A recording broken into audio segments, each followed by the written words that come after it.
ઓહો હો લગન પછી સીધો હવે દેખાયો છે. આય કેમ એકલો આવ્યો? એકચ્યુઅલી અમે ટ્રીપ પર ગયા હતા તો કાલે જ આવ્યા છે. લો તમારા માટે છે ને મરચા લઈને આવ્યો છું.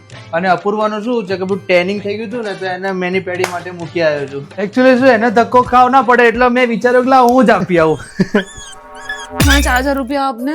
ટેનિંગ બહુ જ થઈ ગયું છે તો સલૂનમાં મેનીપેડી કરાવવા જવું છે. હાલે 40 રૂપિયા ચણા લોટ લઈ આવજો ને ટામેટા લઈ આવજો ને ઘસો અને નાવ.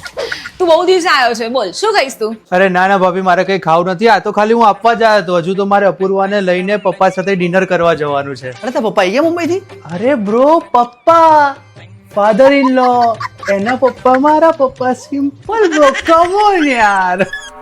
સાંભળ, આજ સાંજે મારા પપ્પાને ત્યાં જમવા જવાનું છે. અરે તારા બાપા તો નવરા છે યાર, કામ ધંધા છોડ દો કહેતી હોય તો. એટલે તું ડિનર પર જવાનો તો તું આજે રાતે ક્રિકેટ રમવા નહીં આવવાનો? અરે આ cricket wicket totally time waste છે.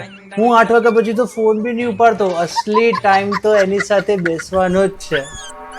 હું ક્રિકેટ રમવા જાઉં છું, દુનિયા ઊંધી થઈ જાય ને તો 3 કલાક સુધી કોલ ના કરતી. સારું સારું ચલો હું નીકળું. મારે બહુ લેટ થઈ રહ્યું છે. આપણે શાંતિથી મળીએ. હે ને? નેક્સ્ટ ટાઈમ આવો તો લઈને આવજો. અરે પાક્કું ભાભી. હા બીજી વાર તો દેખાતો જ નહીં યાર. ખબર નહીં મરચું આપવા આવ્યો તો કે મરચું ભભરાવા.